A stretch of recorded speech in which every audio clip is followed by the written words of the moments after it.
voilà salaamaaleykum SG bëggoon naa rek nga defal nu maanaam état des lieux ci wàllu secteur bu éducation ak bu formation bi nga xamante ni yéen a ngi ci. waaw maa ngi sant yàlla bu baax di nuyu Yonent bi sallallahu alayhi wa sallam di sant samay waajur di leen sant aussi yéen ñi ma jox tey kàddu invité ma ci seen télévision bi nga xam ne ñëpp ma koy seetaan nga xam ni télévision bu mag la di leen remercier ci confiance yi nga am ci man ak suñu syndicat ak suñu centrale SYDALS SNTLS ñëw tey pour interview yi ci wàllu njàngale bi suñu syndicat SYDALS nga xam maa ko jiite c'est le syndicat démocratique des enseignants libres du Sénégal dafa am ay bëbët yoo xam ne amoon na ko mooy ay revendications ñu déposé ko sur la table du gouvernement temps yooyu bu Abdoulaye Dione moo doon premier ministre du Sénégal alors bi yeneen syndicats yëpp déposé daal di créer ce qu'on appelle le grand cadre des syndicats de l'éducation et de la formation monsieur Diante moo ko jiite woon ñu daal di négocier benn protocole mooy le protocole du 17 février 2014 protocole global protocole boo xam ni gouvernement bi représenté par tous les ministère fonction publique, ministère du travail, ministère des finances, ministère du budget, ministère de l'éducation nationale, ministère de l'urbanisme, de l'habitat et j'en passe. ñoom ñëpp dañoo ñëwoon ñu fekk daje bi ak syndicat enseignants yi parce que président Macky Sall bi ñu jël nguur def na woon may leen ma jàngalekat yi may leen ma jël nguur gi ak naa rek seen problème ñu ko monsieur le président amul benn problème dañ la may nga jël boo jëlee nguur gi dafa nekk suñu problème parce que am nañ ci yow yaakaar te wóolu nañ effectivement bi premier ministre ñëwee jël le dossier en main premier ministre bi nga xam maa ngi ko nuyu aussi au passage ku baax la ku compétent la ku bëggoon liggéeykat yi la ku doon waxtaan ak ñu la ku ubbeeku woon la ak gouvernement vraiment ñu signé protocole boobu waaye bi ñu ko signé amoon na ay sooxañ daal pour ñu matérialiser ko maanaam ñu tëral sooxe bi li ko indi woon mooy li ñu digge woon yëpp defuñu ko ca na mu waree mais am na loo xam ne def nañ ko parce que duñ ñu def ñu lépp parce que aussi àdduna lépp mënoo ko def benn yoon waaye amoon na yéexante yu métti yoo xam ni dafa impacté woon jàngalekat yi nga xam ni seen arrêté yi daawul gaaw a génn seen avancement yi daawul génn seen actes yi daawul génn mais ñu continuer di naxante ba fan yi ministère de la fonction publique génn lu mat ay junni acte jox ko jàngalekat yi ay acte d'avancement ay acte d'intégration et ay acte de validation loo xam ne day participer seen carrière day ñu yokk pour ñu mën a avancer en grade et en échelon pour mën a compétir sur le plan national n'est-ce pas pour am ay responsabilité au niveau des écoles au niveau des CEM et au niveau des lycées loolu c'est important parce que loolu sonaloon na leen trop dana gis sax ku daan jàngale ba retraité ak tam du génn mu retraité noonu dans la précarité nekk décisionnaire loolu baaxul moo tax ñu ni liggéeykat carrière am dañ ko war a suivre bu mu gën a gaaw warul taxaw évolution bi war a gaaw am na avancement tous les 2 ans su fekkee ni tous les 2 ans accéléré nañ la procédure rek bu 2 ans jotee ñu génn ko rek fay ko su boobaa du am ay rappel yu muy xaar wala yu mel noonu nga xam ne day problème parce que taux aujourd'hui il faut le dire rappel yi mu toll ci téeméeri milliards yoo xam ne ko doon jàngale kay xam loolu dafa bëri mais ci état sax bëriwul parce que état bi le président de la République bi mu jëlee loi d'habilitation bi joxoon nañu ko 1000 milliards pour le fonds force Covid 19 bon 1000 milliards yooyu école amoon na ci wàll mais su ñu waroon profité éponger toute la dette des enseignants c'est important parce que jàngalekat bu nekk à l'aise si lay mën a produire mais bu fekkee nekk ay jafe-jafe di jógee Kédougou Matam Bakel Sédhiou pour ñëw di xool ay acte d'avancement di xool ay rappel bu boobaa day yàq liggéey xale bi duñ ci mën a bénéficier moo tax ñu nuy vraiment le ministre de l'éducation nationale que ñu ngi koy sant di ko gërëm ci décision yu bëri yoo xam ne jël na ko fan yi concernant le recrutement de 5000 enseignants parce que c'est historique lu mat vraiment ay téeméeri junni enseignants ñu bëgg leen jël ci jël boo xam ne nee na daf koy jël bu leer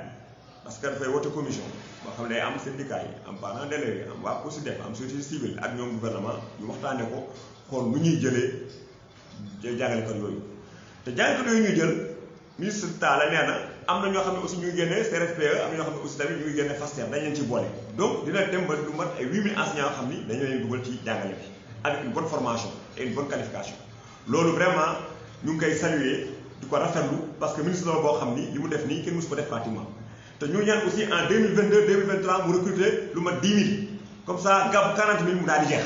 su boobaa xale yi dañu am liggéey président Macky Sall li mu leen diggoon sur les 65 000 emplois éducation nationale def na wàllam yeneen secteur def seen wàll xale yi mën a am gis seen bopp ci loolu c'est important parce que li fi xew au mois de mars ñaantu yàlla moom fi yàlla mu fi amati parce que ñaawoon na lool Sénégal méttiwul loolu dëkk jullit la rey ay bakkan ndax affaire yu caaxaan loolu war na fi jógee man dama ne débat yi war a am tey au niveau de l'APR au niveau de PASTEF au niveau du parti socialiste mooy des débats économiques avec les syndicats dem ci télé yi di wax nu ñuy développé suñu dëkk pétrole bi gaz bi génn en 2022 nan lañ ko exploité nan lañ ci mën a def jàng ci suñu dëkk ci infrastructure ci école de qualité di résorber les abris provisoires yokk salaire u jàngalekat yi baykat yi sàmmkat yi nappkat yi nu ñu leen di dimbalee bañ génn ñoom ñëpp dans la précarité loolu moo war a nekk aujourd'hui le débat mais pas des débats de bas étage ay ku góor ak ku jigéen wala yu mel noonu loolu yan ci yàlla musal ci barke weeru koor bi barke alxuraan donc ñuy ñaan yàlla aussi président Macky Sall li nga xam jël na ko comme ay décision concernant le recrutement mu jàppale ci xale yi parce que xale yi am na ci moom yaakaar te yaakaar boobu bëgguñu mu tas ñun aussi syndicats yi ñu ngi def ay propositions des suggestions et des contre-propositions ñu ngi koy defal ministre de l'éducation nationale mu ngi déglu bu baax la parce que vraiment bu récuser loolu moom ku mën déglu nit la ku am yar la ku am teggin la vraiment te aussi mu ngi stabiliser système bi parce que système bi dafa nekk système boo xam ne boo amul dal doo ko mën a gérer mais am na dal heureusement ba nga xam ni du defante lépp lu ñu ko wax day encaissé après mu def li nga xam ne war a def loolu ñu ngi ko siy jàppale parce que loolu lañ bëgg ñu voulons des résultats aujourd'hui doon nañu wax naan année blanche day am def na tout année blanche am aujourd'hui dañu naan quantum bi day wàññeeku quantum bi day def yokku na ko donc vraiment le ministère est en train de faire un très bon travail ça vraiment nous le saluons ñun bu defoon baax dañ koy wax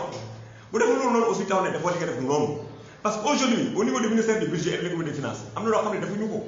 prêt DMC bi nga xam ne Macky Sall waxoon na ni dugal 2 milliards il y a de cela 3 semaines defuñu ko ba tey président ñëw bëgg a jël benn mesure boo xam ne reconsidéré prêt DMC bi loolu aussi ñu ngi koy ñaaw parce que prêt DMC bi acquis la acquis syndical la acquis syndical kenn du ko dindi convention yi koy bañ les conventions yi nga xam ne dafa ratifié dafa ne bu ñu amee acquis ba signé ko rek dañ ko war a respecté matérialiser ko parce que prêt DMC yooyu li ma lay jàngalekat bi ci wàllu tabax ci wàllu dëkkuwaay ci wàllu koom-koom parce que prêt bi amul intérêt aujourd'hui banque boo dem def fa benn prêt de 3 millions wala 4 millions wala 5 millions di nga fay double bi si ay intérêt wala dina ko jege moo tax ñu ni prêt bi président Macky Sall on lance un appel au président Macky Sall mu bàyyi prêt DMC bi gën ko yokk wax soo ministre du budget ministre du plan et de l'économie ñuy recevoir jàngalekat yi mosuñu recevoir tous les ministères s'engagent à discuter avec les syndicats d'enseignants sauf ces 2 ministres là et ça c'est inacceptable ni mu taalaa def di ñëw réunion Mariama Sarr ñi ko def di ñëw réunion Abdoulaye Sow di ko def di ñëw réunion mais yeneen ministre di ko def di ñëw réunion jàngalekat yi waxtaan ak ñoom di xam seen mbëbët pour mën ko faj parce que loolu tax ñu ministre mais pas ñu tëj seen bureau yi il est vrai que ils sont dépassés par les événements parce que xam nañ tâche bi ñu yor que c'est difficile mais atum yàlla ñu mën a defal au moins ñaari yoon syndicat yi loolu ça n'est rien du tout alors donc nous pensons que loolu bu passé ñu wax aussi ci Covid bi le protocole sanitaire Covid bi ñu ngi wax ne jógeegu fi donc nous lançons un appel au ministre de l'Éducation nationale mu continuer de communiquer n'est-ce pas sur la protection des enfants à l'école et aussi des enseignants en donnant assez de masques de gel n'est-ce pas de détergents pour qu'on puisse vraiment nettoyer les toilettes créer des latérite dans les villages n'est-ce pas et éradiquer les abris provisoires pour mettre les enseignants et les élèves dans de bonnes conditions de travail loolu aussi fast track moo ko war a def te fast track bi lancé woon nañu ko am na ay jéego ci am mais des na donc monsieur le ministre de l'Éducation nationale ñu ngi lay ñaan ci loolu vraiment nga sécuriser suñu jàngalekat yi sécuriser xale yi donc concernant les actes des régions dafa am ay kër yoo xam ne terrain yoo xam ne état daf ñu ko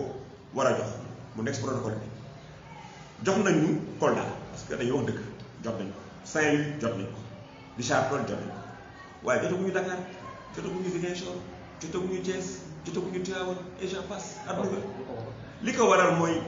état dafa war a génne lu mat 3 milliards 500 millions pour viabiliser zone yooyu parce que ay àll la Kantène àll la fii ci jënd mbiram ndaw Lac Rose bi foofu àll la donc su ko génnee te loolu c'est une goutte d'eau dans la mer 3 milliards 500 millions dara ci état mu viabiliser ko ñu mën a am suñu terrain tabax comme ñëpp parce que jàngalkat salaire am bëriwul mënu ci def yenn yi pour mën a tabax kër te kër dafa cher parce que aujourd'hui le coût de la vie est cher bëgg a dund bëgg a fay ndox bëgg a fay courant bëgg a fay luyaas bëgg a tabax ci salaire boo xam ne sax téeméeri junni ça pose problème dañu wante dëgg donc président Macky Sall ñu koy ñaan mu dimbali ñu la nga xam ne dañ ko am ci DMC bi mu yokk ko ba bu mu ko wàññi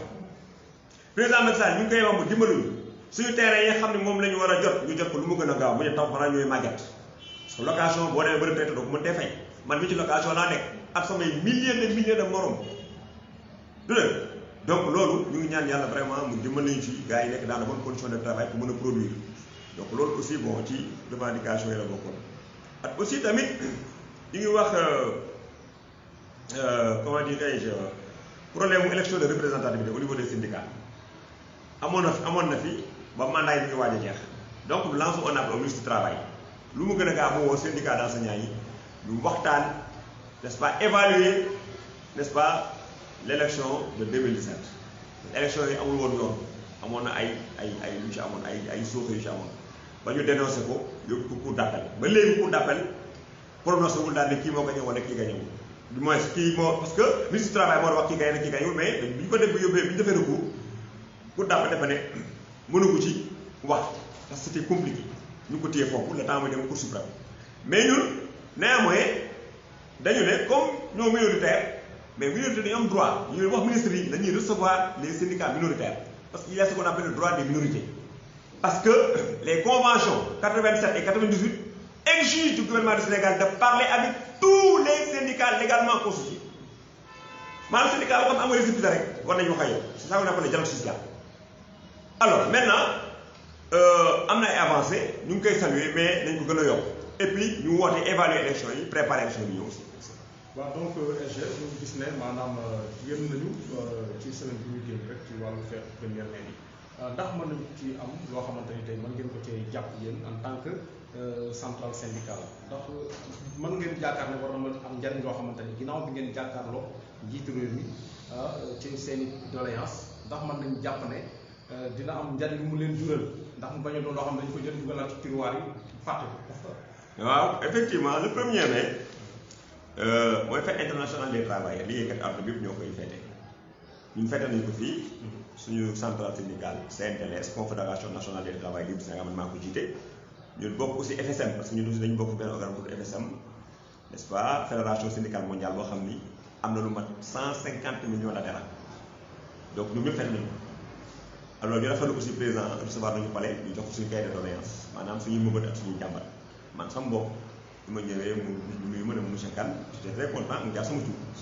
ma xam ne président xam na ma bàyyi na ma xel effectivement ma jox ko suma cahier de doléance pour suñu centrale ñu ko rafetlu parce que li ñu ci def ñu ngi ñaan vraiment mu exploité ko indi ci ay solutions yu mu gën a gaaw à travers son ministère du travail. alors li gën a kii nag mooy tey dañuy yeewu ci suba am ñaari décret yoo xam ni dañ ko génnee concernant les collectivités locales léegi dafa am ce qu'on appelle l'administration des collectivités locales administration collectivité locale mooy léegi collectivités locales yi dañuy mel ni fonctionnaire waaye yi ñu jël en charge moom mooy les maires et les présidents de conseil départementaux ñoom ñoo leen jël en charge léegi décret yi signé nañ ko mooy le décret 2011 660 et le décret 2011 662 Macky Sall le président Macky Sall signé na ko donc léegi amatul lu ñuy xaar loolu ñu valoriser suñu liggéeykat yi xam ñoo nekk ci collectivité locale yi sonnoon nañu trop c'était dans la précarité am na centrale yu bëri ci xeex comme ñun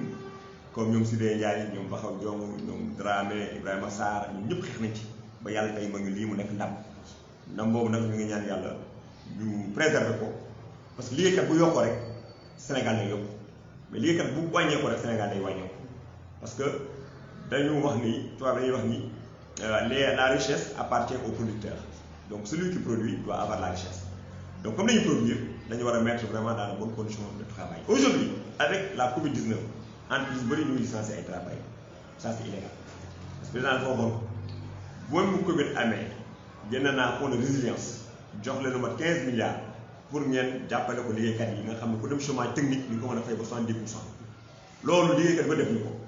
CDD yi mu ngi gën a yokk CDI ñu ngi koy wàññi te loolu c'est pas normal protection sociale amatul. donc lu tamit c'est pas normal donc vraiment daal ñu ngi leen sant di leen gërëm ci li ngeen ñu invité ci seen télévision bi ñu partagé vraiment li nga xam ne moom lañ xalaat. waaw kon monsieur Kane xam naa bu doon am nga kàddu bu mujj koy lancé rek ban kàddu lay doon ñu tëjee ko. waaw di sant yàlla rek di leen sant ñaan weeru koor bi ñu commencé yàlla may ñu eggale ko ci alhamdulilah rabbil alamin yàlla may ñu tasa guddi nga xam moom gën junniy guddi nga xam moom la ñuy séntu ci heure yi di ñëw ñu jàmm ci yàlla ñaan yàlla jàmm ci réew mi.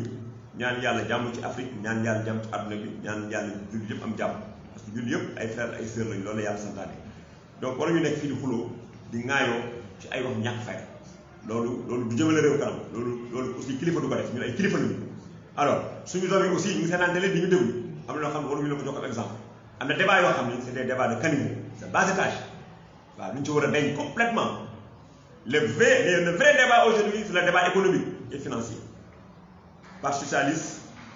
PASTEF APR centrale syndicale société civile li ñu war a wax mooy pétrole bi ñëw en 2022 ak gaz yooyu nañu ko exploité pour jariñ am ci infrastructure yokk salaire yi dindi abri provisoire yi jàppale baykat yi sàmmkat yi nappkat yi parce que ñun loolu mooy suñu leitmotiv en tant que centrale syndicale CNTLS di remercier ñëpp di gërëm ñëpp. jërëjëf ñu ngi lay jaajëfal bu baax.